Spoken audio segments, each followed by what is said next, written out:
Battle Through the Heavens. By Heavenly Silkworm Potato. Kabanata 536. Palitan. Sinundan ni Xiaoyan si Elder Hao habang naglalakad siya palabas ng Medicinal Management Warehouse. Mabagal silang naglakad habang sinusundan ang main road. Paminsan-minsan ay may mga estudyanteng nakakakita sa kanilang dalawa na magkatabi sa daan. Bakas sa mukha nila ang pagkagulat. Laging tinitingnan ni Elder Hao ang iba na may malamig na mukha. Sa makatuwid, ang ibang mga tao ay parehong natatakot at iginagalang siya. Lahat sila ay labis na nagulat nang makita nila na siya ay nakikibahagi sa isang nakangiting pakikipag-usap kay Xiaoyan. Bukod sa pagkagulat, hindi nila maiwasang tingnan si Xiaoyan ng kaunti pang seryoso.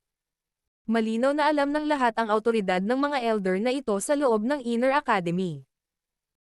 Kung ang isang tao ay hindi nagmulat ng kanilang mga mata at nasaktan sila, ang mga elder na ito ay maaaring makahanap ng problema. Ang pag-abuso sa awtoridad para sa pribadong layunin ay isang bagay na hindi maiiwasang umiral kahit na sa loob ng Inner Academy na ito. Hindi gaanong pinansin ni Xiaoyan ang mga titig na iyon sa daan. Dahil nasa tabi niya si Elder Hao, maging ang ilan sa mga estudyanteng nakakilala sa kanya at gustong humakbang para maglabas ng hamon ay tinitimbang din ang sitwasyon at umatras. Kaya naman, nailigtas nito si Xiaoyan ng maraming problema. Ang elder na iyon ay tinatawag na Liu Ying, siya ang Tower Guardian Elder ng ikalimang antas ng Blazing Sky Chi Refinang Tower. Siya na ang magpapahinga ngayon, sa makatuwid, maaari tayong direktang pumunta sa kanyang tirahan.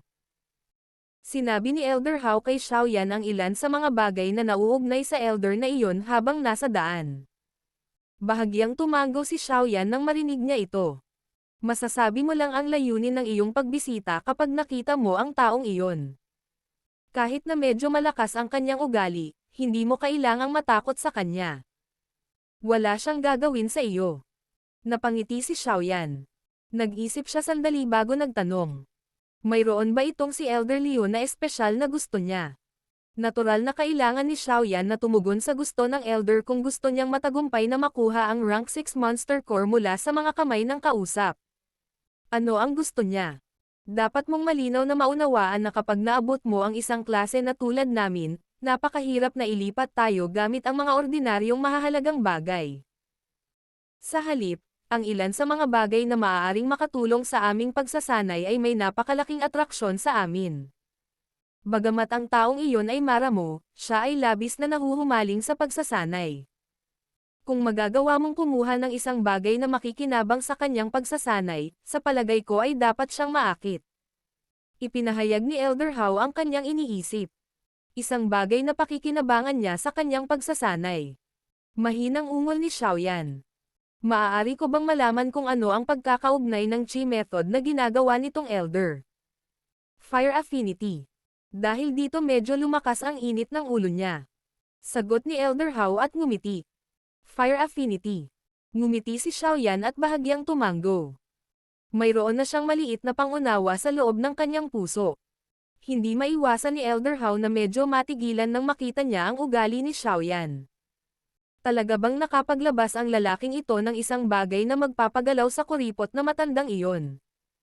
Tama yan. Isa siyang alchemist. Karaniwang nagsasalita, dapat ay nag-imbak siya ng ilang mga kayamanan.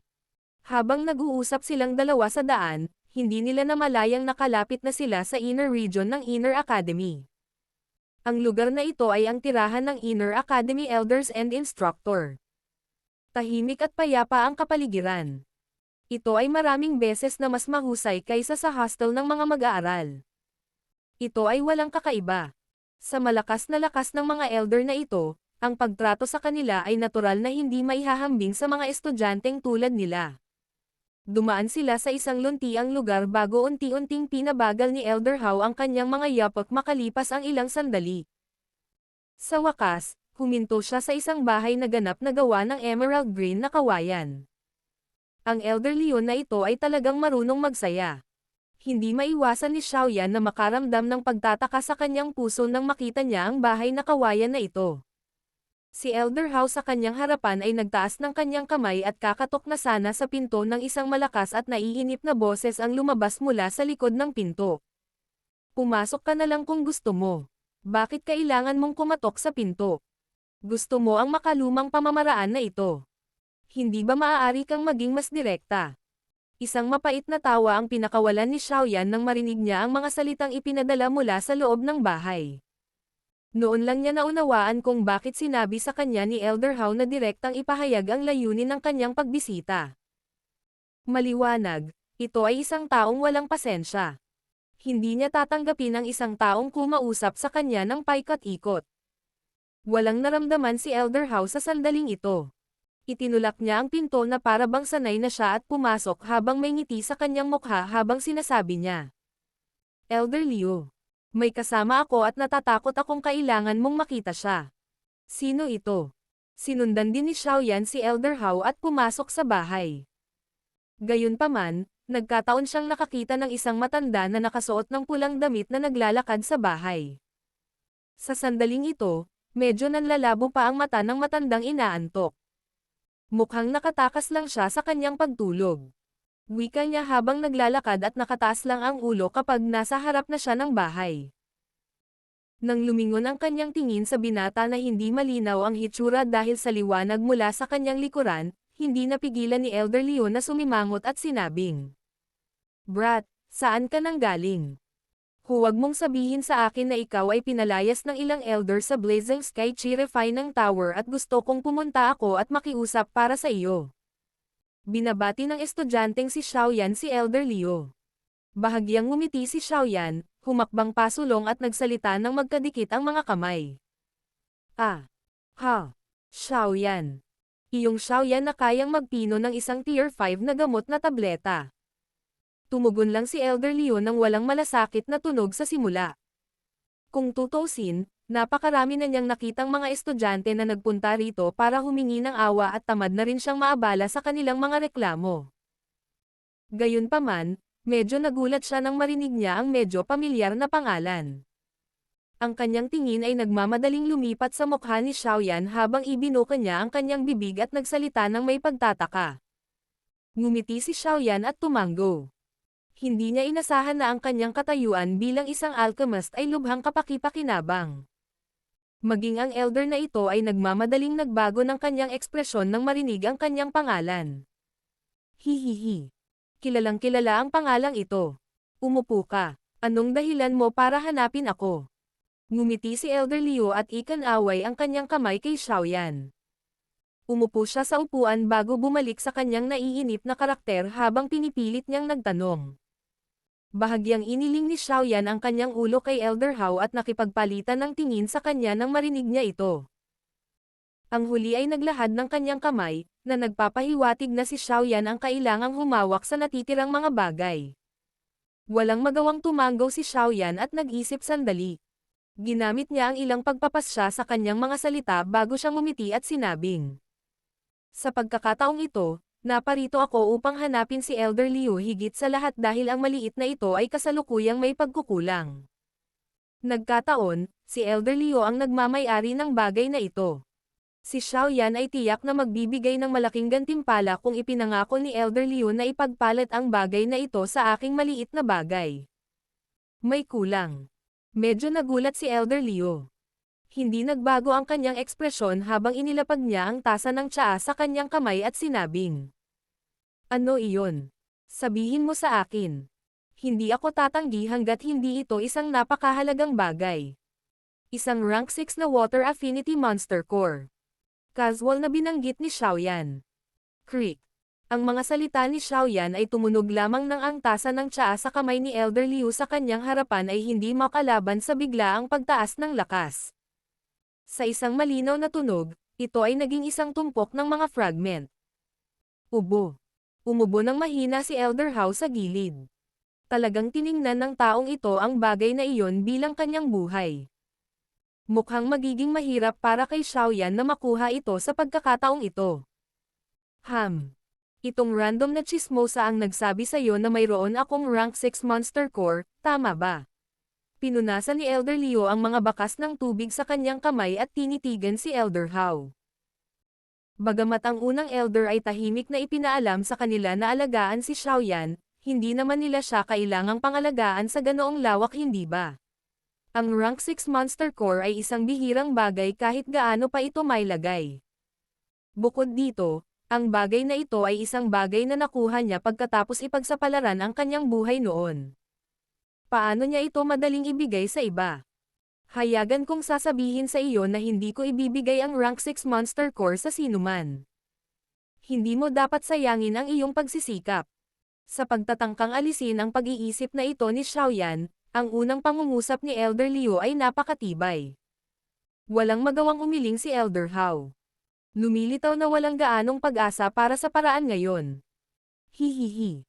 Elder Liu, ang isang Rank 6 Monster Core ay maaaring talagang mahalaga, ngunit ito ay hindi isang bagay na tunay na walang presyo. Nagsasanay ka ng Fire Affinity Chi Method. Ang gayong Water Affinity na Monster Core ay walang kahit kaunting pakinabang sa iyo. Ang tanging dahilan kung bakit mo ako tinanggihan ng hindi man lang nag-iisip ay dahil nag-aalala ka na hindi ko magawang kumuha ng isang bagay na hindi talaga makaakit kay Elder Hao. Hindi nasaran ng loob si Xiaoyan dahil lamang sa matatag na ugali ni Elder Liu. Bahagya siyang ngumiti bago nagsalita ng mabagal. Inilibot ni Elder Liu ang kanyang mga mata ngunit hindi tumugon. Ang isang Rank 6 Magical Beast ay isang bagay na kahit ang kasalukuyang kanya ay hindi kayang talunin. Bagamat tiningnan niya ang Rank 6 Monster Core bilang isang kayamanan, hindi siya tanga na niyakap ito hanggang sa kanyang pagtanda. Ang Monster Core na ito ay maaaring nagtataglay ng malakas na enerhiya ngunit iyon ay isang uri ng ligaw at marahas na enerhiya na hindi pa pinino. Hindi ito madaling makuha ng katawan ng tao. Kaya naman, natural na hindi siya tatanggi kung may makapaglalabas ng bagay na magpapakilos sa kanya na ipagpalat iyon. Gayunpaman, sa edad ni Xiaoyan sa harapan niya, talagang nahirapan si Elder Liu na maniwala kung gaano kahalaga ang bagay na maaari niyang ilabas. Dapat ding malaman ni Elder Liu na ang Rank 6 Monster Core na ito ay hindi gaanong magagamit sa iyong mga kamay. Sa makatuwid, ito ang pinakamahusay na pagpipilian na ipagpalat ito sa isang bagay. Hindi kailangang maging matigas ang ulo ni Elder. Bakit hindi mo buksan ang iyong bibig at sabihin sa akin kung ano ang gusto mo? Kung si Xiaoyan ang nagmamay-ari nito, natural kong tatanggalin ito. Mahinang nagsalita si Xiaoyan. Hoy, sabi ko, hindi ka dapat masyadong matanda. Bagamat bata pa si Xiaoyan, maaaring mas marami pa siyang kayamanan kaysa sa iyo. Wala nang tindahang ito kapag nalampasan mo na ang nayon na ito. Pinaypayan ni Elder Hao ang apoy sa gilid. Ang mukha ni Elder Liu ay humalili sa berde at puti. Maya-maya pa, tuluyang na-relax ang tense niyang mukha. Pinunasan niya ang kanyang ilong at sinabing, posible kung gusto mong ipagpalat ang Rank 6 Monster Core mula sa aking mga kamay basta bigyan mo ako ng Dowling Pill. Dowling Pill. Wala ka bang bibig ng leon, matandang lalaki na hindi mamamatay? Agad na tumalon si Elder Hao sa gilid nang marinig ang boses ni Elder Liu. Nanlaki ang mga mata ng una at napag-alitan. Iyon ay isang Tier 6 na medicinal pill. Paano ito mapadalisay ni Xiaoyan gamit ang kanyang kasalukuyang lakas? Hindi mo ba pinapahirapan ang iba? Sinapok ni Elder Liu ang kanyang mga labi at hindi siya pinansin. Ginamit lang niya ang kanyang tingin para panoorin si Xiaoyan. Bahagyang kumunot ang noo ni Xiaoyan. Marahang tumapik ang daliri niya sa ibabaw ng mesa. Matagal bago siya umiling ng bahagya at sinabing, hindi ko talaga kayang inumin itong Dowling Pill. Agad namang nadismaya si Elder Liu nang marinig niya ito. Kinuwi-kawi niya ang kanyang kamay sa paraang dismaya at sinabing, pakiusap umalis ka kung wala ka nito. Gayunpaman. Ngumiti si Xiaoyan. Dahan-dahan niyang ipinitik ang daliri sa storage ring niya. Kaagad, lumitaw sa kanyang palad ang isang thumb-sized na berdeng kulay na buto ng lotus. Ang kulay berdeng buto ng lotus ay lumitaw ng isang malakas na nagniningas na mainit na enerhiya ang umalangaw-ngaw sa loob ng silid. Ngumiti si Xiaoyan at nagsalita habang tinitigan si Elder Liu, na sa isang iglap ay tumuwid. Sa palagay ko ay maaaring may interes si Elder Liu sa bagay na ito. Battle Through the Heavens. Kabanata 537. Pagkuha nito. Ang berdeng kulay na buto ng lotus ay tahimik na nakahiga sa kamay ni Xiaoyan na nagbubuga ng mahinang kinang.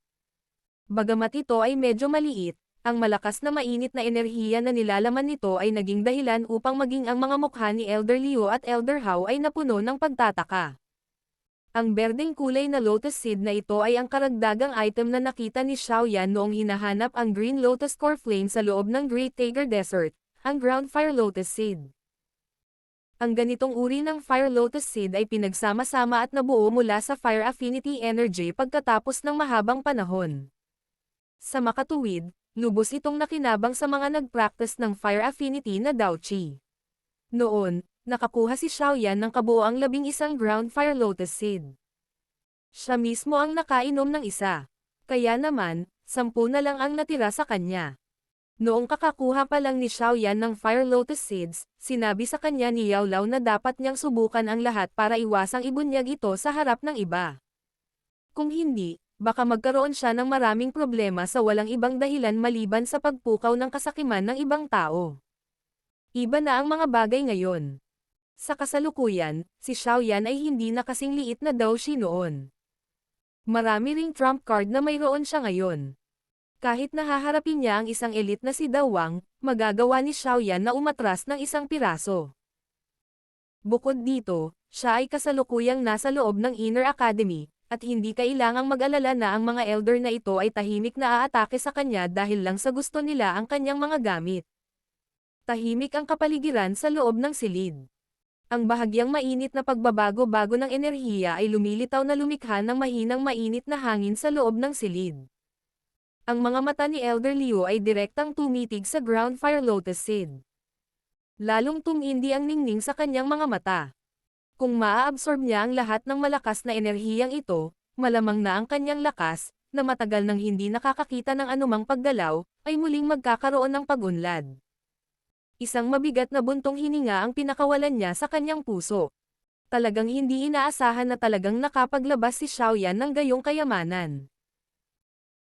Bagamat ang Ground Fire Lotus Seed na ito ay hindi nagtataglay ng atraksyon na kasing laki ng isang Daoling Pil sa paningin ng isang Dao Wang, malinaw din na naunawaan ni Elder Liu na maliban kung makikilala niya ang isang tunay na soccer, medyo mahirap para sa kanya na palitan ang isang Daoling Pil mula sa mga kamay ng iba pang alchemist na may ganitong rank 6 Monster Core. Ang exchange terms na binanggit niya kanina ay tulad ng inilarawan ni Elder Hao kanina. Siya ay talagang may bibig ng mga leon, humihingi ng higit sa kung ano ang patas. Ubo. Isang mahinang tunog ng pag-ubo ang biglang tumunog, dahilan para makabawi ang dalawang elder, na natahimik. Nagpalitan sila ng tingin sa isa't isa, at nagbigay ng nakakahiyang mga ngiti. Tuyong umubo si Elder Liu. Bahagyang bumungad ang kanyang tingin sa kamay ni Xiaoyan habang pinag-aaralan niya ito. Ang kanyang orihinal na medyo nalubog na mukha ay may karagdagang ngiti. Maaari ko bang malaman kung ano ang bagay na ito sa iyong kamay? Ito ay isang lotus seed na nabuo mula sa pagsasama-sama ng core flame. Ito ay isang bagay na nakuha ng aking maliit na may swerte. Ito ay usap-usapan na ito ay nangangailangan ng hindi bababa sa 100 taon para sa tulad ng isang lotus seed upang mabuo. Napangiti si Xiaoyan. Dahil walang nakakilala dito, matutulala ang kabilang partido kahit pasabihin niyang tumagal ito ng 1,000 taon. Oh, bahagyang tumango si Elder Liu. Bahagyang kumaibot ang balat ng mukha niya, hindi sigurado kung dapat ba siyang maniwala. Ano ang masasabi mo, Elder Liu? Ang Ground Fire Lotus Seed na ito ay maaaring hindi maihahambing sa isang Daoling Pil, ngunit ito rin ay isang napakabihirang bagay. Bukod dito, mayroon pa itong purong Fire Affinity Energy. Nangangamba ako na ang mga benepisyo nito para sa iyo ay higit pa sa kung ano ang maihahambing sa Rank 6 Water Affinity na Monster Core. Ngumiti si Xiaoyan at sinabi. Dinilaan ni Elder Hao ang kanyang bibig. Ang kanyang ekspresyon ay puno ng pag-aalinlangan at pag-aalinlangan. Bagamat ang Ground Fire Lotus Seed na ito ay bihira, talagang naramdaman niya na mahirap ibigay na lang ang pinakamahalagang Rank 6 Monster Core upang ipagpalat ito sa loob ng maikling panahon na ito. Kumatok ang daliri niya sa mesa at pabago-bago ang ekspresyon ng mukha niya. Ilang sandali pa bago siya dahan-dahang nagsalita. Malulugi ako kung ang aking rank 6 monster core ay ipapalit sa isang ground fire lotus seed. Bigla niyang hinampas ang mesa sa dulo ng kanyang mga salita at sinabing, kung maglalabas ka ng isa pang ground fire lotus seed, titiisin ko ang sakit sa puso ko at ibibigay ang rank 6 monster core sa iyo. Namula ang mukha ni Elder How nang marinig niya ang mga salitang ito sa gilid. Gayunpaman, hindi niya ibinuka ang kanyang bibig para manghimasok. Sa halip, ginamit lang niya ang kanyang tingin upang sumulyap kay Xiaoyan, tila naghihintay sa kanyang desisyon. Bahagyang kumunat ang noo ni Xiaoyan. Ang ground fire lotus seed na ito ay napakabihirang. Siya ay hindi gustong ubusin ito maliban kung ito ay isang kritikal na sandali. Ito ay dahil hindi siya sigurado kung kakailanganin niya ang mga ito kapag gusto niyang pinuhin ang ilang mas mataas na antas ng mga medicinal pill sa hinaharap. Ang mga bagay na ito ay nabuo lamang sa lugar kung saan ipinanganak ang Green Lotus Core Flame. Gayunpaman, gaano karaming mga lugar sa mundong ito ang maaaring mahanap ang Green Lotus Core Flame. Sa makatuwid, siya ay karaniwang mawawalan ng isang ground fire lotus seed sa tuwing gagamitin niya ito. Limitasyon na niya ngayon na uminom siya ng isang tableta para ipagpalit sa rank 6 monster core ni Elder Liu.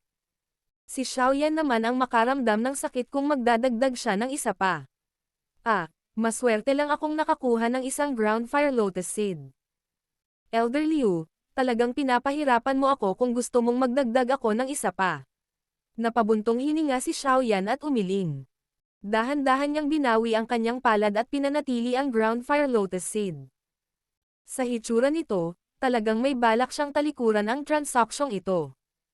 Sumilay ang pagkabalisa sa mga mata ni Elder Liu nang makita niya ang pagkilos ni Xiaoyan. Pilit niyang pinipigilan ang udyok sa kanyang puso habang binibigyan niya si Xiaoyan ng isang malakas na ngiti at sinabing, tanga, ang ground fire lotus seed na ito ay maaaring bihira, ngunit dapat mo ring malinaw na malaman ang halaga ng isang rank 6 monster core. Ilang tao ang maglalakas loob na ilagay ang kanilang intensyon sa isang magical beast na maaaring makipaglaban sa isang elite na dawhuang. Maliban sa First Elder, ang rank 6 monster core na nasa aking mga kamay ay marahil ang isa lamang sa lahat ng maraming elder ng Inner Academy. Ang kahulugan ng mga salitang ito ay walang alinlangan na lihim na nagpapaalala kay Xiaoyan na siya lamang ang may hawak ng rank 6 monster core sa kanyang kamay sa loob ng Inner Academy na ito. Kung hindi siya ipinagpalit ni Xiaoyan, ang una ay maaaring mapunta ng walang dala. Gusto ko rin. Sa kasamaang palad, hindi ko mailabas ang presyong gusto ni Elder. Bagamat naitago ng mabuti ni Elder Liu ang kanyang pagkabalisa, ang kanyang orihinal na karakter ay hindi angkop para sa gayong pagtatago ng kanyang damdamin. Sa makatuwid, si Xiaoyan, na nakaupo sa tapat, ay malinaw na naunawaan ang hibla ng emosyon na ito. Agad siyang nagpakawala ng ngiti sa kanyang puso. Sa ibabaw, gayunpaman, siya ay bumuntong hininga at umiling. Mabagal talaga siyang tumayo at itinago ang ground fire lotus seed pabalik sa kanyang storage ring. Pagkatapos nito, itinaas niya ang kanyang mga kamay kay Elder Liu bago nagsalita kay Elder How sa tabi niya na may mapait na ngiti. Elder How, umalis na tayo.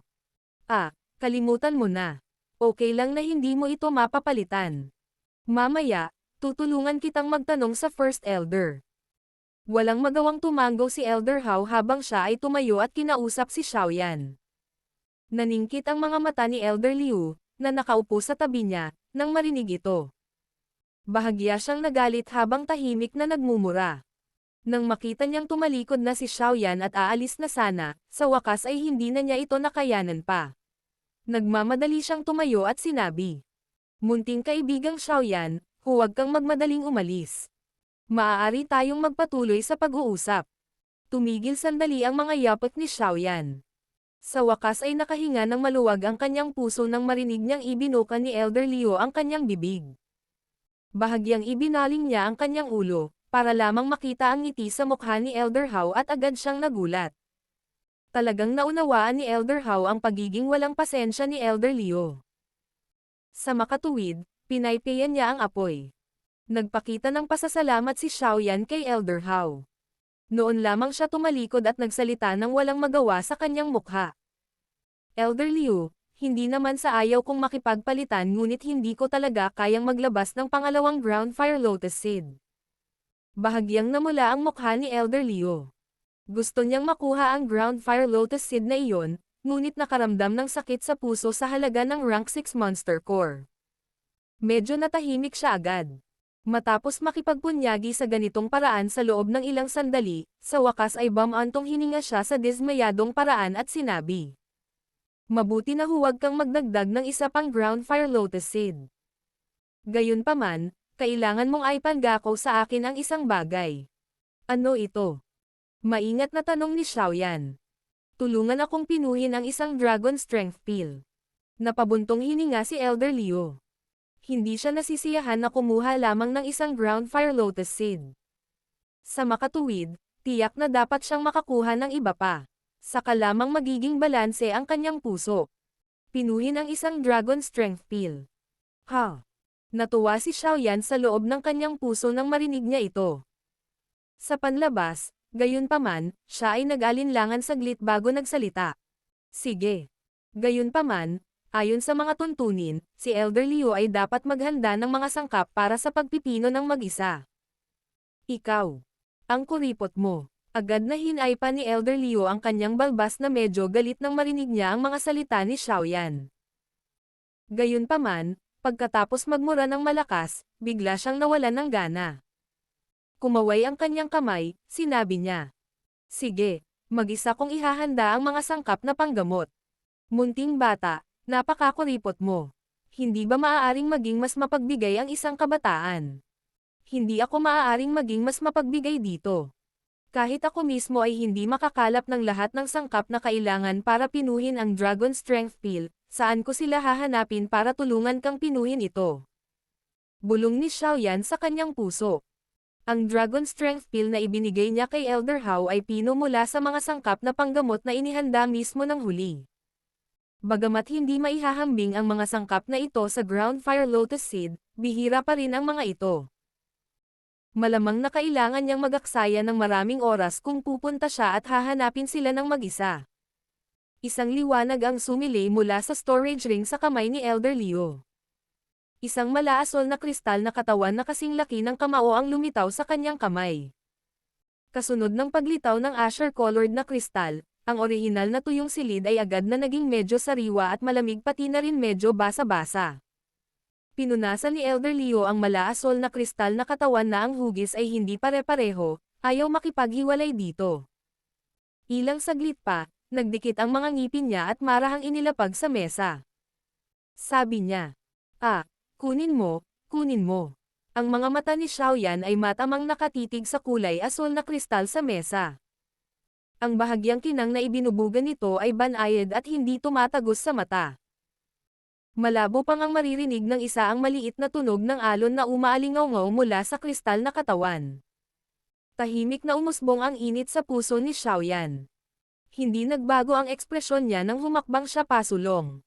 Hinawakan niya ito sa kanyang kamay sa ilalim ng sobrang sakit na titig ni Elder Leo. Pagkatapos lamang niyang maramdaman ang malakas na enerhiya ng water affinity na parang umaalon na ilog ay nakahinga siya ng maluwag at tila nakalaya mula sa mabigat na pasanin. Sa wakas ay nakuha na niya ang huling bagay na kailangan niya para pinuhin ang Ground Spirit Pill. Hihihi. Elder Leo. Maaari mong itago muna itong Ground Fire Lotus Seed. Tungkol naman sa Dragon Strength Pill, tutulungan ko si Elder na pinuhin ito kapag naipadala mo na sa Pansgate ang mga gamot na naipon mo. Mabilis na inimbak ni Xiaoyan ang Rank 6 Water Affinity Monster Core sa kanyang storage ring bago ngumiti at magalang na ibinigay ang Ground Fire Lotus Seed sa kanyang kamay kay Elder Leo. Umiling si Elder Leo na may mapait na ngiti. Kinuha niya itong Ground Fire Lotus Seed. Pagkatapos lamang na maramdaman ang napakalaking fire affinity energy sa loob nito ay naging mas maayos ang kanyang ekspresyon. Nagpakawala siya ng mahinang buntong hininga bago iwinagayway ang kanyang kamay kay Xiaoyan at Elder Hao. Alam ni Xiaoyan na si Elder Leo ay tiyak na nasa masamang kalagayan sa sandaling ito. Kaya naman, hindi siya nang ahas na ipagpatuloy ang pananatili rito. Lihim siyang natawa sa kanyang puso bago makipagpalitan ng tingin kay Elder Hao. Umalis silang dalawa na magaan ang kanilang mga paa, Naiwan si Elder Liu, na ang ekspresyon ay napalitan ng saya at sakit habang hawak niya ang ground fire lotus seed. Ang huli ay nag-iisa sa silid, ninanamnam ang hidwaan. Battle Through the Heavens. Kabanata 538. Pagpino sa Ground Spirit Peel. Sina Xiaoyan at Elder Hao ay nagpalitan ng tingin sa isa't isa habang palabas sila ng silid ni Elder Liu. Parehong hindi sinasadyang tumawa ng malakas. Elder Hao, kailangan ko talagang magpasalamat sa iyo sa pagkakataong ito. Lumapit ng kaunti si Xiaoyan at mahinang sinabi. Tiyak na magkakaroon ng gantimpala para sa iyo sa hinaharap. Hihihi. Maliit na bagay lang ito. Medyo tatahimak na ang tenga natin ngayong nawala na ang ipinagmamalaki niya sa harap natin. Ikinaway ni Elder Hao ang kanyang kamay. Gayunpaman, sa hitsura ng kanyang ekspresyon, ang mga salita ni Xiaoyan ay nagdulot pa rin sa kanya ng lubos na kasiyahan. Kung tutuusin, mayroon na siyang balak na kaibiganin si Xiaoyan matapos niyang masaksihan ang mga kasanayan sa pagpipino ng huli. Siya ay lubos na masaya sa pagkakaroon ng isang antas ng 5 alchemist na may utang sa kanya ng isang pabor na hindi malaki o maliit. Nagkwentuhan at nagtatawanan silang dalawa habang naglalakad palabas sa tahimik na lugar na ito kung saan naninirahan ang mga matatanda. Naghiwalay silang dalawa sa isang sanggang bahagi ng kalsada. Kailangang bumalik ni Elder Hao upang bantayan ang bodega ng gamot, at kailangan ni Xiaoyan na bumalik sa Pans Gate. Nakatayo si Xiaoyan sa sawang kalsada at pinagmasdan ang likod ni Elder Hao na nawala. Nagpakawala siya ng mahabang buntong hininga, at ang saya sa loob ng kanyang puso ay hindi sinasadyang bumakas sa kanyang mukha. Ngayong ganap na niyang naihanda ang lahat ng kailangan niya, ang natitira na lang ay ang pagpipino. Gayunpaman, ang Ground Spirit Peel ay isang tier 6 na medicinal peel. Gamit ang kanyang kasalukuyang lakas, maaari lang niyang pinuhin ang ilang karaniwang tier 5 na gamot na table task. Hindi na siya kailangang mag-abala tungkol sa pag-iisip ng isang tier 5 na tabletang panggamot. Sa makatuwid, malamang na kailangang kumilos si Yao Lao upang pinuhin ang Ground Spirit Peel. Ngayon, napipilitan tayo sa oras. Walang masasabi kung kailan sisabog ang Fallen Heart Flame. Kaya naman, pinakamahusay na pinuhin ang Ground Spirit Peel na ito sa lalong madaling panahon. Ang boses ni Yao Lao ay tahimik ding umalangaw-ngaw sa puso ni Xiaoyan habang ang huli ay nasa malalim na pag-iisip. Bahagyang itinaas ni Xiaoyan ang kanyang ulo. Pinagmasdan niya ang disyerto sa paligid niya at tumanggo ng hindi nag-iiwan ng bakas. Naglakad ang kanyang mga yabag patungo sa lugar kung saan matatagpuan ang Pans Gate habang mahinang nagtanong sa kanyang puso. Kung ganoon, kailan ba balak kumilos ng guro? Ito ay para sa pinakamahusay na gawin natin ito sa mga susunod na araw. Inihayag ni Yao Lao ang kanyang iniisip. Dapat ka munang magpahinga ng 1 hanggang 2 araw. Pagkatapos nito, kakailanganin nating pumasok muli sa malalim na kabundukan. May ilang hindi pangkaraniwang kababalaghan na nangyayari sa kalangitan kapag nililinis ang isang tier 6 na medicinal peel. Bukod dito, ang Ground Spirit Peel na ito ay maaaring ituring na isa sa pinakataas kahit na sa loob ng tier 6 na mga gamot na pills. Sa makatuwid, maaaring mayroong isang mahusay na paggalaw. Dahil dito, tiyak na malalantad tayo kung pipihin natin ito sa loob ng Inner Academy. Tumanggo si Xiaoyan, na nagpapahiwatig na naiintindihan niya. Tahimik siyang nag-isip ng ilang sandali sa loob ng kanyang puso bago niya unti-unting binilisan ang kanyang mga hakbang. Ilang sandali pa, lumitaw siya sa labas ng Pans Gate. Marahil ito ay dahil sa kasalukuyan ay gabi, ngunit ang mga taong naghihintay sa lugar na ito upang hamanin siya ay nawala lahat. Naging dahilan ito upang iligtas ni Xiaoyan ang problema ng palihim na paglipad muli. Inayos niya ang kanyang mga damit bago hayagang pumasok sa main entrance. Ginugol ni Xiaoyan ang sumunod na 2 araw sa pagsasanay ng tahimik sa loob ng Pans Gate. Hindi siya pumasok sa Blazing Sky Chi-Refining Tower. Bukod dito, walang mga problemang naganap sa loob ng Pans Gate sa 2 araw na ito. Sa kasalukuyan, ang pagbebenta ng medicinal pill ng Pans Gate ay nangingibabaw sa 70% ng merkado ng akademya. Ang dumaraming bilang ng mga matatandang estudyante ay nais ding pumasok pagkatapos marinig ang pangalan ng Pans Gate. Bukod dito, Ang bilang ng mga alchemist sa Pansgate ay tumaas mula sa orihinal na 3 hanggang sa kasalukuyang 6 pagkatapos ng mahigpit na panahon ng pagpili. Sa makatuwid, ang bilis ng pagpino ng mga gamot na table task ay tumaas din ng malaki. Sa kasalukuyan, ang lakas ng Pansgate ay isa ng paksayon na sapat na upang labanan ang ilan sa mga nangungunang pangkat na paksayon sa loob ng Inner Academy sa ilalim ng suporta ng makapangyarihang fire energy. Bukod dito, 2 malalakas na tao na umabot sa lakas ng 3-star Dowlings ay sumapi sa Pansgate dahil sa atraksyon ng reward at punishment system na itinakda ni Zun-Er at ng iba pa. Ito ay isang bagay na hindi inaasahan ni Xiaoyan. Kaya naman, ang Pansgate ay kasalukuyang nagtataglay ng 3 elite na Dowling kung isasama ang 2 Dowling na ito. Ang lineup na ito ay naging dahilan upang magkaroon ito ng kwalipikasyon upang tunay na maging isang pangkat ng nangungunang tier. Bukod dito, sa ilalim ng suporta ng makapangyarihang pananalapi nito, ang isang taong naging miyembro ng Pansgate ay nagmamay-ari na ng kabisera upang ipagmalaki ang mga tao sa kanilang paligid. Ang kasalukuyang Pansgate ay kasing iba ng mga ulap sa langit at ang putik sa lupa kung ihahambing sa Pansgate na nabuo mula sa mga bagong estudyante kalahating taon na ang nakalipas. Sa pamamagitan ng kakayahang gawing makapangyarihan ang isang katamtamang paksayon sa loob ng kalahating taon, nagsimula ring kumalat ang pangalan ni Xiaoyan sa paligid ng Inner Academy sa lalong malakas na paraan. Bagamat siya ay nireranggo lamang ng 34 sa strong ranking, sapat na ang kanyang reputasyon para makahabol sa mga nangungunang eksperto sa nangungunang 10. Sa wakas ay natapos ni Xiaoyan ang kanyang pag-urong sa pagsasanay sa 3 araw. Matatag niyang pinatatag ang kanyang lakas sa 1-star na antas ng Dowling ngayon. Bukod dito, ang kanyang Dao Qi ay tumaas din ng malaki dahil sa kanyang pagdadalisay ng mga gamot na table task ng ilang beses. Ayon sa bilis na ito, hindi na siya mangangailangan ng maraming oras para makapasok sa tuktok ng isang 1-star Dowling. Bumaba si Xiaoyan pagkatapos lumabas ng kanyang silid. Nakita niya ang figure ni Hu Jie sa loob ng bulwagan, at naramdaman niya ang mas malakas na chi mula sa kanya. Naunawaan ni Xiaoyan na talagang nakinabang siya sa kanyang kasawiang palad na nasugatan sa pagkakataong ito, na nagpapahintulot sa kanya na magtagumpay sa antas ng isang 9-star Dadoshi. Sa kanyang talento sa pagsasanay, maaaring hindi niya kailanganin ng maraming oras bago siya tunay na magtagumpay upang maging isang Dowling. Sa oras na iyon, ang Pansgate ay magkakaroon ng karagdagang Dowling. Nako, dapat 2 pa. Hindi niya dapat ibukod ang laban ng baliw na si Wu Hao. Sa paraan ng kanyang baliw na pakikipaglaban araw-araw sa fighting arena, nahulaan ni Xiaoyan na maaaring mas maaga siyang pumasok sa Dowling class kaysa kay Hu Jie.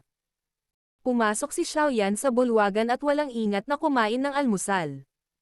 Saglit niyang sinabi kay Zun-Er na kailangan niyang muling pumasok sa malalalim na bundok sa pagkakataong ito. Medyo natigilan din ang huli nang mabalitaan niyang babalik si Xiaoyan pagkaraan lamang ng ilang araw na bumalik. Gayunpaman, nahirapan siyang magsalita para pigilan si Xiaoyan nang makita niya ang seryosong ekspresyon nito. Ang tanging ginawa niya ay tumanggo lamang bilang masunurin. Sige, mag-ingat ka. Ako na ang bahala sa Pansgate. Sabi ni Zun-Er na may matamis na ngiti nang makita niya si Xiaoyan na nakatayo at naghahanda na umalis pagkatapos kumain ng kanyang almusal. Ha! Nagsumikap kayong lahat. Babalik ako pagkatapos ng ilang araw sa pagkakataong ito. Ngumiti si Xiaoyan at tumanggo kina Zun-Er at Hu Jie. Binuksan niya ang pinto at ang nakakasilaw na sikat ng araw ang dahilan ng pagpikit niya ng mga mata. Agad naman siyang nagpakawala ng ngiti at buong pagmamalaking naglakad palabas. Tumakbo si Xiaoyan sa labasan ng Inner Academy pagkatapos umalis sa Pansgate. Pagkalabas lamang ng Inner Academy ay naghanap siya ng malayong lokasyon. Pagkatapos nito, tinawag niya ang kanyang Purple Cloud Wings at mabilis na bumangon sa hangin. Nag-transform ang kanyang katawan sa isang itim na anino na mabilis na lumipad sa malalim na kabundukan. Kinapak ni Xiaoyan ang Purple Cloud Wings at lumipad ng halos 1 oras. Matapos niyang malaman na nakapasok na siya sa gitnang rehiyon ng bulubundukin, unti-unti siyang bumagal. Gumugol siya ng kalahating oras sa paghahanap sa isang matarik na taluktok ng bundok na ilang dosenang talampakan lang ang lapad bago dahan-daang bumaba. Ang ilang mga taluktok ng bundok ay halos ganap na patayo. Kung hindi hihiram ng tulong ng mga pakpak, imposibleng umakyat sa tuktok nito nang walang suporta ng makapangyarihang Daochi. Bukod dito, may ilang mas matataas na taluktok ng bundok na nakatayo sa paligid nito. Nagkataon na tinakpan nila ang maliit na bundok na ito sa loob ng napakalaking luntiang puno. Agad na naanod ang figure ni Yao Lao nang mapunta si Xiaoyan sa tuktok ng maliit na bundok na ito. Pinagmasdan ng una ang paligid bago tumango na may kasiyahan. Hindi ka dapat masyadong malayo habang pinipino ko ang ground spirit peel. Kailangan mong maingat na obserbahan ang aking mga pamamaraan sa pagpino. Bagamat ikaw ay lubos na hinahangad kahit saan ka bigyan ng iyong kasalukuyang kakayahan sa pagpipino ng gamot, mayroon ka pa ring napakalaking gap kung ikukumpara sa isang tunay na alchemist grandmaster. Kinausap ni Yao Lao si Xiaoyan sa isang solemn na paraan.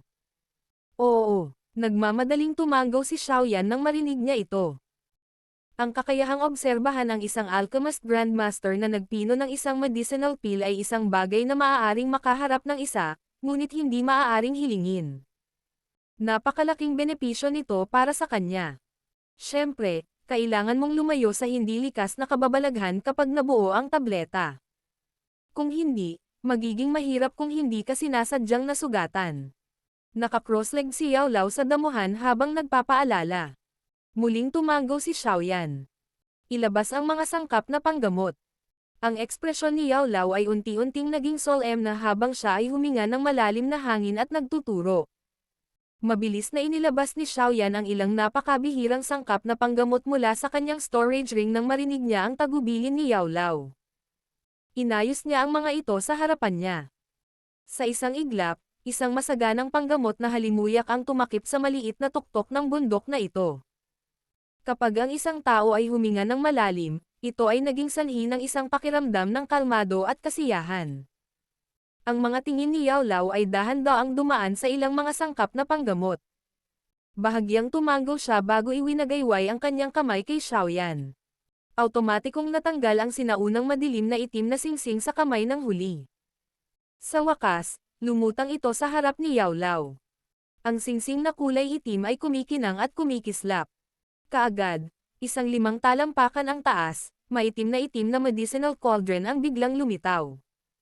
Ang buong katawan ng dark black medicinal cauldron ay may kakaibang linya ng apoy na nakapinta sa buong ibabaw nito.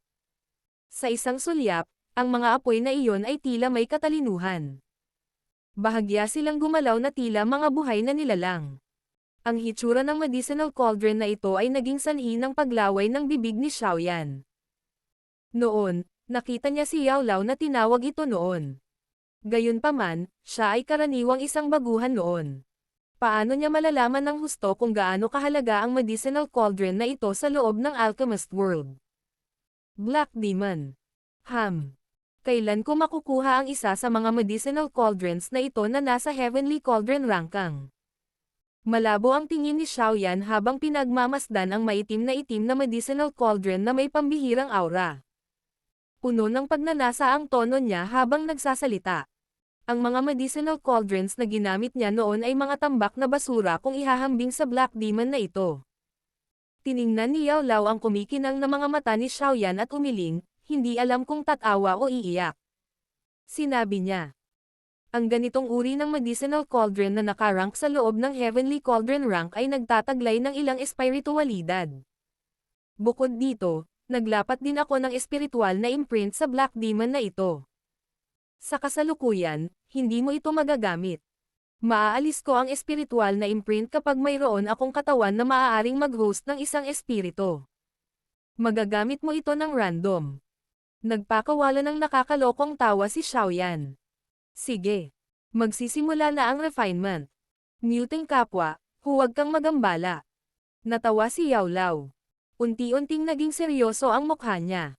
Kitang-kita kung gaano siya kaseryoso sa refinement na ito sa pamamagitan ng kanyang pagkilos ng pagtawag sa Black Demon para pinuhin ang medicinal pill. Bahagyang nakaunat ang isang natuyot na kuko ng agila na parang ilusyonaryong kamay. Kaagad, isang kumpol ng makapal na puting apoy ang lumitaw ng wala saan. Lubhang bumaba ang temperatura sa paligid ng lumitaw ang makapal na puting apoy. Bagamat bumaba ang temperatura, lalong tumaas ang apoy. Ang dalawang ganap na magkasalungat na persepsyon ay naging dahilan upang ito ay lumitaw na kakaiba. Ikinaway ni Yao Lao ang kanyang kamay. Ang makapal na puting apoy ay agad na dumagsa sa panggamot na kaldero. Sa isang iglap, isang nagngangalit na matinding apoy ang bumangon mula sa loob ng kaldero. Sa sandaling ito, opisyal nang nagsimula ang pagpipino ng Tier 6 na Ground Spirit Peel. Battle Through the Heavens. Kabanata 539. Sphere of Activity. Ang isang siksik na puting kulay na apoy ay bahagyang nakikita sa luntiang lilim ng luntiang rurok ng bundok, na katulad ng isang makamulton na apoy.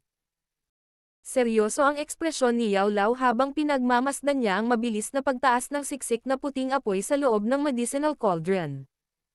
Dahil sa pambihirang-pambihira ang kalidad ng Black Demon na kaldero, ang paunang hakbang na ito ng pag-init ng kaldero ay nangangailangan ng kaunting mas matagal kumpara sa iba pang ordinaryong kaldero.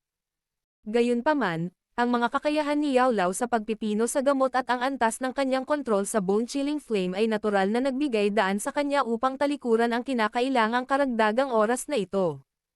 Sa makatuwid, ang kamay ni Yao Lao ay kumaway sa ilang mga sangkap na panggamot sa lupa sa kanyang harapan matapos ang apoy ay matuyo ng halos 1 minuto.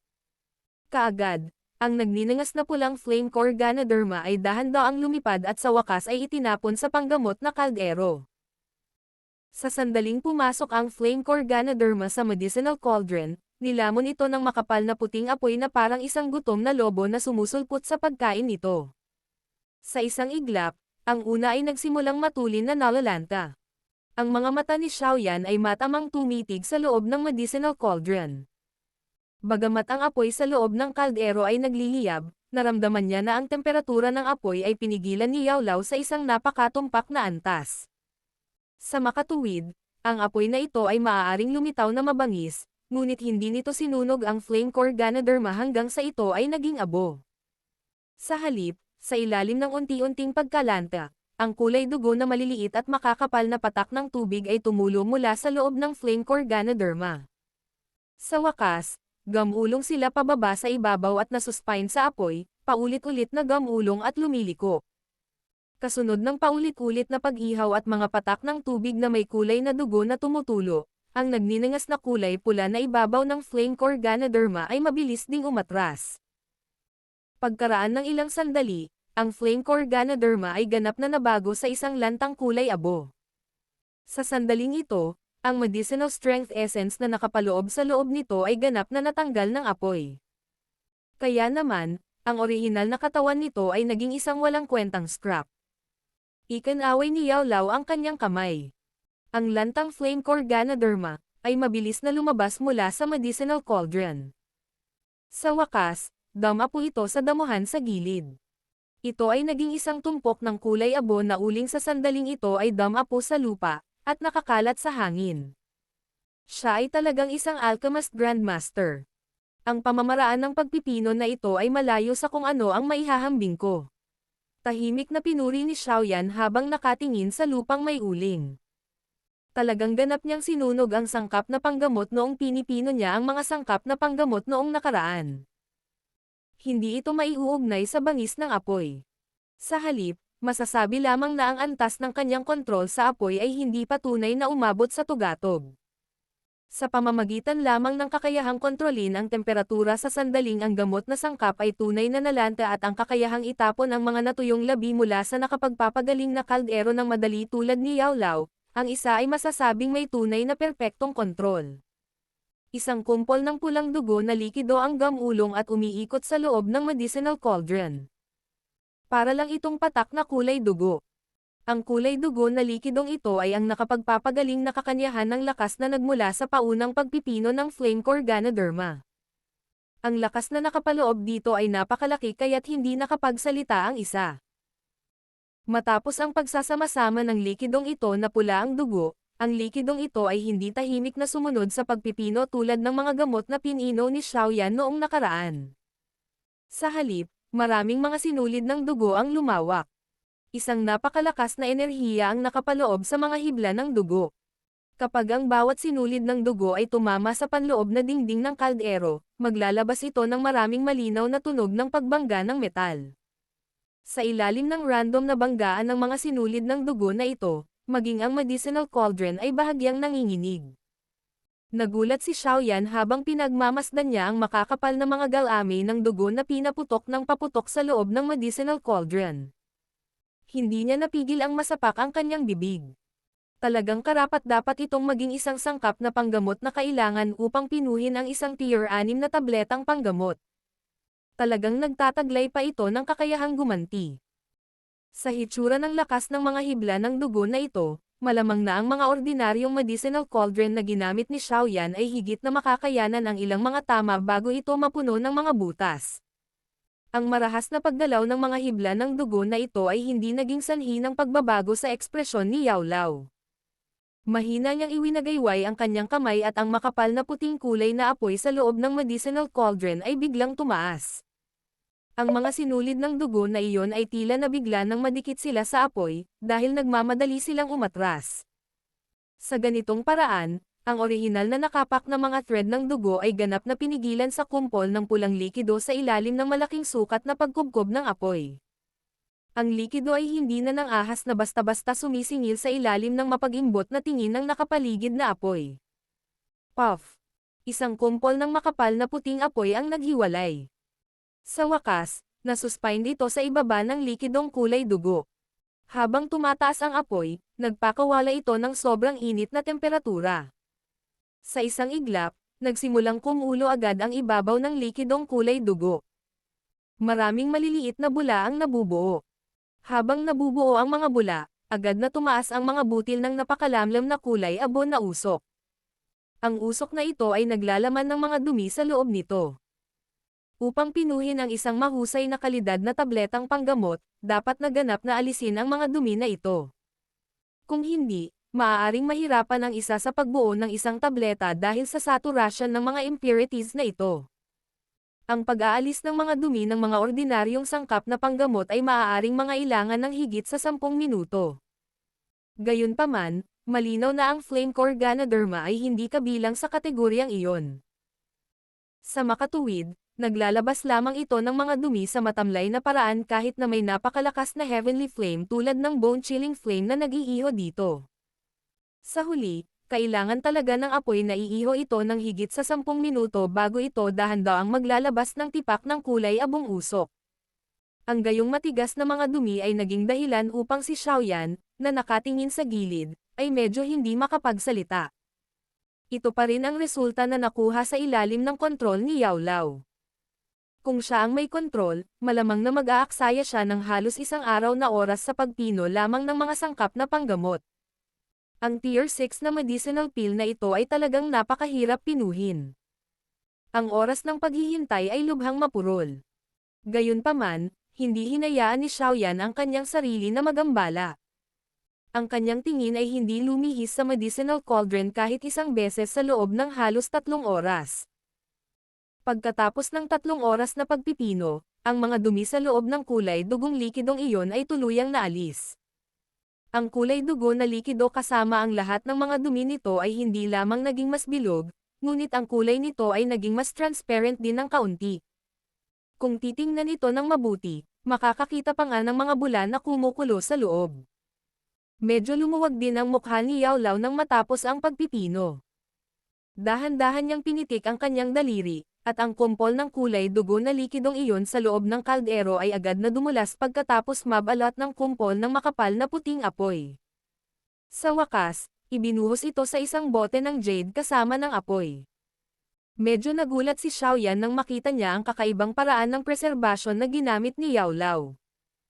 Ang kanyang tingin ay tumingin sa bote ng jade na iyon lamang upang mapagtanto na mayroon talagang isang mahinang layer ng apoy na pelikula sa bakana ng bote.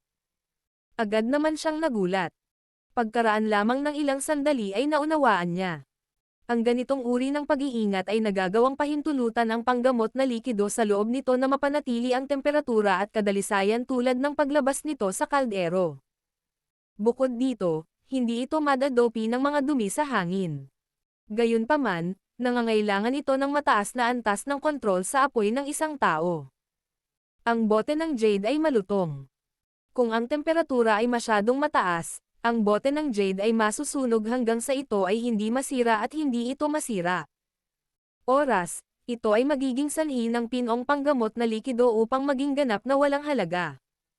Dahan-daang sabi ni Yao Lao habang winawagayway muli ang kanyang kamay at inihagis ang Greenwood Celestial Vine sa medicinal cauldron. Dahan-daang tumango si Xiaoyan. Tahimik niyang naalala ang tip na ito sa loob ng kanyang puso. Ang pagpino ng Greenwood Celestial Vine ay hindi mas madali kaysa sa Flamecore Ganoderma. Dahil sa material na kung saan ginawa ang una, ang resistensya ng apoy nito ay isang bagay na naging dahilan upang magulat si Yao Lao. Ang oras na kailangan para maalis lamang ang nakapagpapagaling na lakas mula sa Greenwood Celestial Vine ay mahigit 1 oras. Mas tumagal pa ang sumunod na pagpipino. Ang mahabang 4 na oras na ito ay naging dahilan upang mapunasan ni Xiaoyan ang malamig na pawis sa kanyang mukha. Si Yao Lao ay nakapagtiis ng ganito katagal dahil sa kanyang makapangyarihang espiritual na lakas. Sa kasalukuyang kakayahan ni Xiaoyan, maaari siyang tumagal ng higit sa 3 oras habang pinipino ang mga medicinal pill bago siya magpahinga. Maaari lamang niyang ipagpatuloy ang pagpipino pagkatapos maghintay na gumaling ang kanyang Daoqi.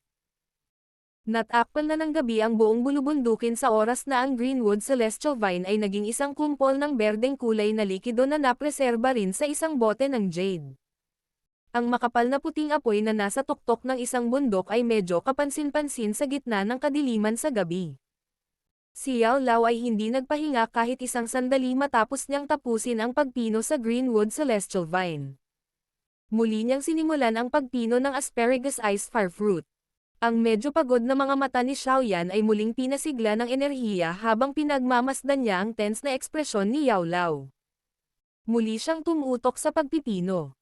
Sa kanyang puso, malinaw na alam niya na ang pagmamasid sa isang pill refinement ng ganoong antas ay magiging lubhang kapaki-pakinabang sa kanya. Hindi niya kayang sayangin ang ganoong pagkakataon.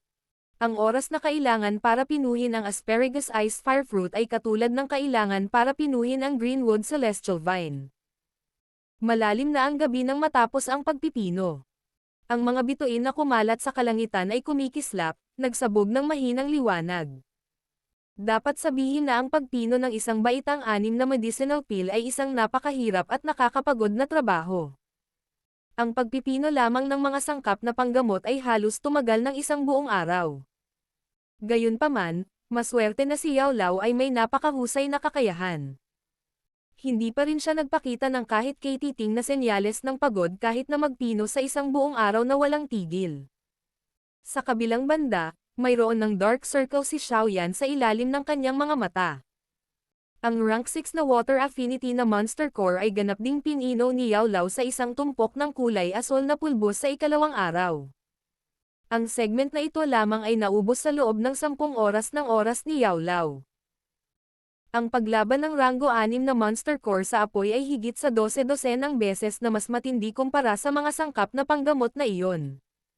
Higit pa rito, dahil sa pagpigil ng dalawang elemento sa isa't isa, ang mayamang enerhiya ng water affinity ay halos sumugod na palabas ng medicinal cauldron. Gayunpaman, maswerte na inasahan ito ni Yao Lao. Sa makatuwid, hindi ito nagresulta sa maraming pagkalugi. Gayunpaman, ang gayong pagdurusa ay natural na nakakaubos ng maraming oras. Umupo si Xiaoyan sa tabi. Hindi niya maiwasang makaramdam ng ilang palpitations habang pinapanood si Yao Lao na nakikipaglaban sa rank 6 na monster core.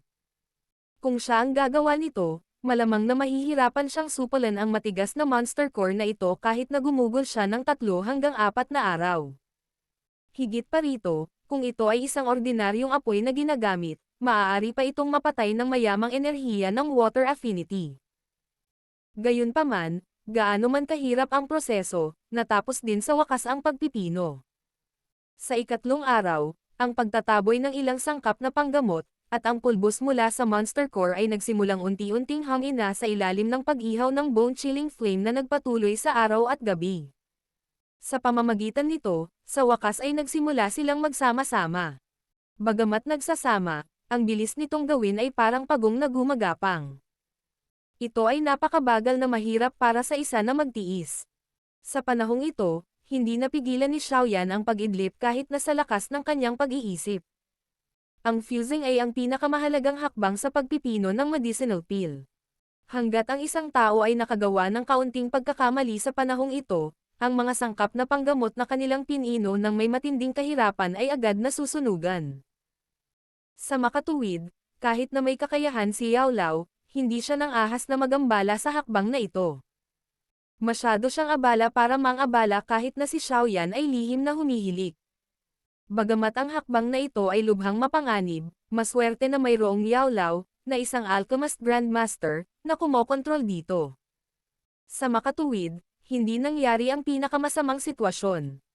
Pagkatapos ng 2 buong araw ng pagsasanib, isang malabong asol na kulay na embryonic medicinal pill ang dahan-daang nabubuo sa loob ng medicinal cauldron.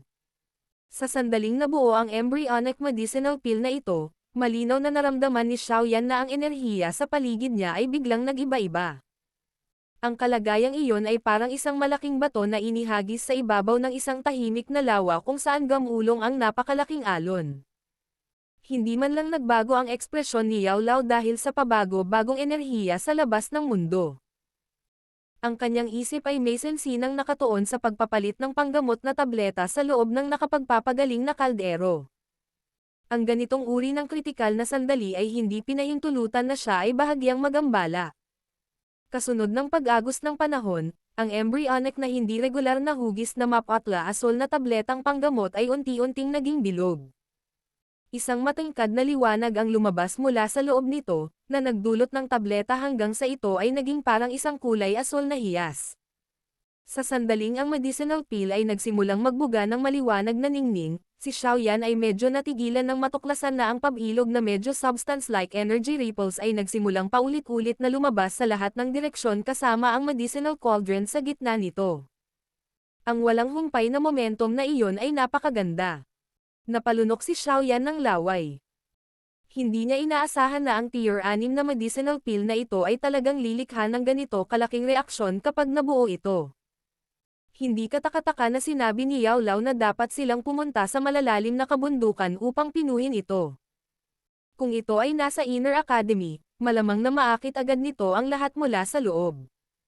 Dapat kang umatras ng kaunti. Isang mas malaking reaksyon ang darating mamaya. Tinitigan ng tingin ni Yao Lao ang loob ng medicinal cauldron sa isang intensyong paraan habang ang kanyang bibig ay biglang naglabas ng paalala. Ang purple cloud wings sa likod ni Xiaoyan ay halos lumabas ng magkasama nang marinig niya ito. Gamit ang pakpak ng mga pakpak, ang katawan ni Xiaoyan ay sumugod sa isang rehiyon na malayo sa tuktok ng bundok. Ang selyo sa kamay ni Yao Lao ay biglang nagbago nang makita niyang tumabi si Xiaoyan.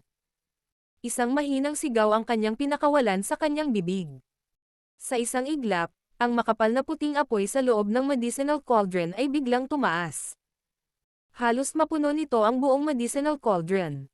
Sa sandaling iyon nang ang kanyang mga mata ay napuno ng makapal na puting kulay, ang maliwanag na kulay asol na liwanag ay naging lalong nakakaakit sa mata. Ang kulay asol na liwanag ay lumiit at lumawak. Kasunod ng pagpapalawak na ito, ang mga alon ng enerhiya ay nagsimulang kumalat ng mas mabilis. Pagtingin sa ibaba mula sa itaas, ang mga bato sa bundok ay gamulong at ang mga puno ng kahoy ay nabali kung saan man kumalat ang mga alon ng enerhiya na ito. Maging ang turf ay bumukas. Ang malakas na mapangwasak na lakas na ito ay naging sanhi ng hindi sinasadyang paggulong ng lalamunan ni Xiaoyan. Ang kulay asol na glow ay lumiit at lumawak sa isang pagtaas ng rate. Parang may namumuong bagay ang liwanag. Nagpatuloy ito ng halos kalahating oras bago biglang lumiit ang ningning sa pinakamaliit nitong punto. Ang seryosong tingin sa mukha ni Yao Lao ay mas siksik pa kaysa sa anumang oras bago ito. Ang liwanag ay lumiit sa napakabilis na paraan. Bang! Ang lugar ng liwanag na biglang lumiit ay napanatili sa loob ng ilang minuto. Bigla itong lumawak sa ilalim ng mga mag-aaral ni Xiaoyan, na matamang nakatutok dito. Sa kalaunan, ang paggulong ng kulay asol na liwanag ay bumabalot sa buong tuktok ng bundok. Isang parang kulog na pagsabog ang naganap mula sa kung saan. Kaagad, isang kulay asol na liwanag na haligi na may kapal na 20 talampakan ang bumaril sa langit mula sa panggamot na kaldero. Natigilan si Xiaoyan habang pinagmamasdan ang napakalaking kulay asol na liwanag na haligi na tumama sa mga ulap. Hindi niya sinasadyang huminga ng malalim ng malamig na hangin. Ang reaksyong ito ay medyo masyadong malaki, tama ba? Kahit na malayo ang lugar na ito sa Inner Academy, malamang na hindi ito makakatakas sa pakiramdam ng ilang makapangyarihang elder, hindi ba? Sana, hindi nito maakit ang mga tao mula sa Inner Academy. Kung hindi, magkakaroon ng gulo. Napalunok si Xiaoyan ng kanyang laway. Tinitigan niya ang liwanag na haligi, na hindi nawala ng mahabang panahon, habang siya ay umuungol na may mapait na ngiti. Battle Through the Heavens. Kabanata 540. Medicine Emperor, Han Feng. Dalawang figure ng tao ang nakaupo sa isang tahimik na silid ng isang pavilion na tahanan sa loob ng malalalim na rehiyon ng Inner Academy. Ang isa sa kanila ay nakasuot ng malaking itim na damit at may puting buhok. Ang kanyang matandang mukha ay parang isang monghe kung saan mahirap para sa isang tipak ng emosyon na dumagan dito.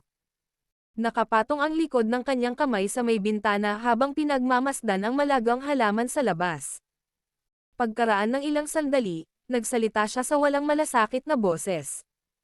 Qin Zuan, ano ang aktibidad sa loob ng Blazing Sky Chi-Refining Tower kamakailan? First Elder, ang Fallen Heart Flame ay nagiging mas kalmado. Sa kasalukuyan, ito ay mapuputol minsan sa bawat kalahating buwan. Kung ang mga Elder ay hindi nagsanib kamay upang maglagay ng Energy Mirror Knot, malamang na maraming namamatay at nasugatan ang lalabas sa mga estudyanteng nagsasanay sa loob ng tore. Isang matandang nakadilaw na nakadamit na medyo nakayuko ang gumagalang na yumuko mula sa likuran habang sumagot. Pabilis ng pabilis ha. Ang matanda na tinawag bilang First Elder ay marahan na bamantong hininga. Bamulong siya. Noon, itinatag ng punong guro ang Inner Academy sa lugar na ito pagkatapos niyang matuklasan ang Fallen Heart Flame. Noong panahong iyon, sinabi niya na ang pagsupil at selyo ay maaari lamang magkaroon ng pansamantalang epekto. Sa halip, kapag mas mabangis ang selyo, mas nakakatakot ang pagsabog sa hinaharap. Mula sa hitsura ng takbo ng langit na ito ay talagang hindi makapangyarihan, kung ito ay napakalakas sa paligid. Baka sirain ang buong Inner Academy. Anong magagawa natin? Bumalatay ang pagkabalisa sa mukha ng matanda na nakadilaw na nakadamit habang mahinang nagtanong. Bakit hindi natin ipaalam sa punong guro na bumalik? Ang punong guro ay gumagala sa mga lugar na malayo. Siya ay nagpapakita ng kanyang sarili minsan at mabilis na nawawala. Paano natin siya masasabihan? Umiling ang First Elder. Ikinaway niya ang kanyang kamay at nagsalita. Mula ngayon, lahat ng live ng Elders ay kanselado. Lahat ng Tower Guarding Elders ay dapat bumalik sa kanilang pwesto. Kapag nalaman ng sino man na mayroong anumang hindi pangkaraniwang paggalaw ng Fallen Heart Flame, lahat ay dapat magkapit-bisig para selyuhan ito. Hindi natin dapat hayaang tuluyan itong sumabog. Kung hindi, masyadong seryoso ang kahihinatnan. Yes sir. Bukod pa rito, maghanda ng backup na plano. Paalisan ang lahat ng estudyante mula sa tore kapag naging marahas ang Fallen Heart Flame. Huwag hayaang pumasok ang sino mang estudyante. Kalmado at matatag ang mukha ng First Elder. Sunod-sunod na ibinibigay ang mga utos mula sa kanyang bibig. Ipaalam sa Outer Academy at sabihin sa lahat ng malalakas na tao sa loob ng akademya na maghanda na maghintay para sa mga order anumang oras. Kung ang Fallen Heart Flame ay biglang pumutok, ang mirror seal na tumatakip sa espasyo ng Inner Academy ay mababasag. Sa oras na iyon, tiyak na mararamdaman ng mga taong iyon mula sa rehiyon ng Black Corner ang malakas na pagbabago-bago ng Fallen Heart Flame. Darating ang kaguluhan sa sandaling dumating sila upang alamin kung ano ito. Nag-aalala si First Elder tungkol sa Medicine Emperor Han Feng mula sa Black Corner region, di ba? Natahimik sandali ang matanda na nakadilaw na damit bago ito biglang nagsalita. Ang ningning sa mga mata ng First Elder ay kumislap habang dahan-dahan siyang tumango at nagsabi. Si Han Feng ay isang alchemist. Ang atraksyon na ibinibigay sa kanya ng Heavenly Flame ay hindi maihahambing. Noon, mahina niyang nahulaan ang pagkakaroon ng isang Heavenly Flame sa Inner Academy. Gayunpaman, hindi siya makatiyak. Ito ay dahil dito na hindi siya nang ahas na magkaroon ng anumang padalos-dalos na aksyon. Pagkatapos ng lahat, ang ating Jianan Academy ay hindi isang bagay na maaaring masaktan ng sinuman. Sa pagkakataong ito, ang pagsabog ng Fallen Heart Flame ay magiging mas malakas kaysa sa iba pang mga nauna. Kapag nasira ang selyo sa oras na iyon, si Han Fang, kasama ang kanyang abnormal na sharp spiritual perception, ay tiyak na mararamdaman ang mga pagbabago mula sa Heavenly Flame. Sa oras na iyon, tiyak na gagawin niya ang lahat para agawin ito. Natural na hindi natin kailangang matakot sa kanya kung isa lang siyang ordinaryong piling tao na si Dao Huang, gayunpaman. Ang taong ito ay may ibang pagkakakilanlan. Isa siyang Tier 6 na alchemist. Ang kahusayan ng kanyang medicinal refining skills ay isang bagay na kahit na si Old Wu mula sa alchemist department ay hindi maihahambing. Kapag gusto niyang agawin ang Heavenly Flame, malamang nagagamitin niya ang kanyang kakayahang gamitin para sa iyong koneksyon. Ipatawag ang mga tao sa isang Tier 6 na alchemist at saka. Ayon sa katalinuhan na aking nakalap, si Han Yu ay mukhang may kontrol din sa isang uri ng Heavenly Flame. Nagpakita na ng bahagyang pagkaseryoso ang mukha ng First Elder nang sabihin niya ang kanyang huling mga salita. Ano? Ang taong iyon ay nagtataglay na ng Heavenly Flame. Ang nakadilaw na nakadamit na Elder ay agad na nagpakita ng gulat na mukha nang marinig niya ito. Para sa isang alchemist sa antas ni Han Fang, ang pagkakaroon ng isang Heavenly Flame ay katulad ng pagdaragdag ng isang pares ng mga pakpak sa isang tigre. Sa puntong ito, malinaw na mauunawaan ng isang tao kung gaano kalaki ang tulong na ibinigay ng isang Heavenly Flame sa isang alchemist mula sa paraan na nagawang pinuhin ni Xiaoyan ang isang Tier 5 medicinal pill gamit lamang ang kanyang lakas na Daoling. Huwag kalimutan kung sino ang guro ng taong ito. Walang pakialam na sabi ng First Elder. Yao Zunzi, Yao Chen. Bahagyang nagbago ang mukha ng matanda na kulay dilaw. Nagluwa siya ng isang pangalan na dating napakakilala sa kontinente ng Daochi. Sa wakas ay nakabawi siya sa pagkagulat sa pangalang iyon pagkaraan ng ilang sandali. Nakakunot ang noo niyang sinabi. Ito ay usap-usapan na si Yao Cheng ay nagtataglay din ng isang uri ng Heavenly Flame. Ngayong nahulog na siya, malamang na ipinasa niya ang Heavenly Flame na iyon kay Han Fang, tama ba? Hindi ako sigurado. Ang pagkahulog ni Yao Chen ay talagang kakaiba. Maliban kay Han Fang, walang malinaw sa kung ano ang aktwal na nangyari. Bagamat sinabi ng huli na siya ay namatay mula sa isang backlash habang pinipino ang isang medicinal pill, ang ganitong uri ng palusot ay tila napakalayo. Sa pamamagitan ng medicinal refining skills ni Yao Cheng na hindi siya makakagawa ng ganoong paraan, paano siya magkakamali sa mundo, paano siya magkakamali sa mundo? Ang First Elder ay nagpakawala ng malamig na tawa habang nagsasalita. First Elder, ang ibig mong sabihin ay... Nagulat ang matanda na nakadilaw ang damit.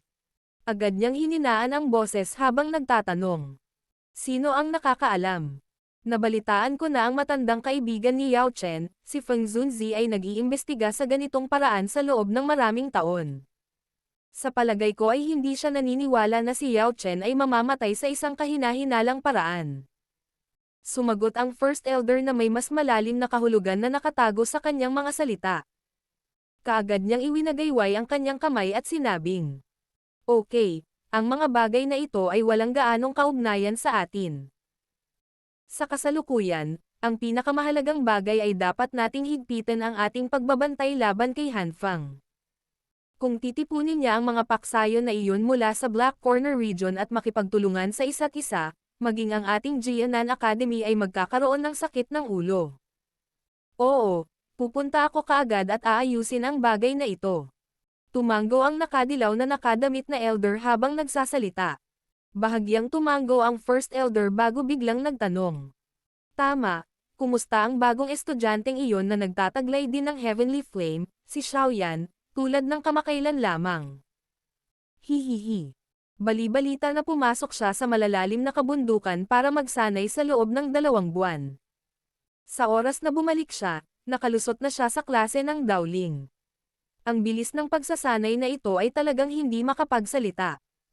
Bukod dito, sa isang pill refining competition kasama si Han Xian, matagumpay pa niyang napino ang isang Tier 5 medicinal pill. Napuno ng pagkamangha ang boses ng elder na nakadamit na dilaw. Oh, bahagyang gumalaw ang mukha ng First Elder. Tumanggaw siya at sinabing, siya rin ay isang alchemist. Bukod dito sa hitsura ng mga pangyayari, ang kanyang kakayahang magpino ay lubos na mahusay. Bukod dito, siya rin ay nagtataglay ng isang mahusay na talento sa pagsasanay.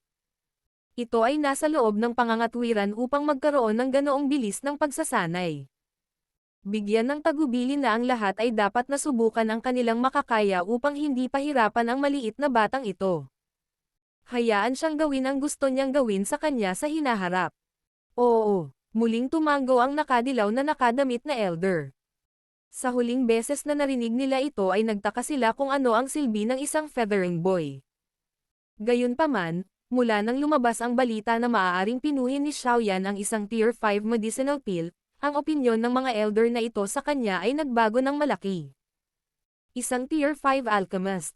Ang katayuang ito ay higit na nakikilala kumpara sa mga elder na ito na ang lakas ay nasa klase ng dawang. Kung ang isang Tier 5 alchemist at isang elite na dawang ay ilalagay sa iisang lugar para maimbitahan sila ng mga tao, ang taong nag-i-issue ng imbitasyon ay tiyak na pipili ng isang Tier 5 na alchemist nang walang anumang pag-aalinlangan hanggat hindi siya tanga.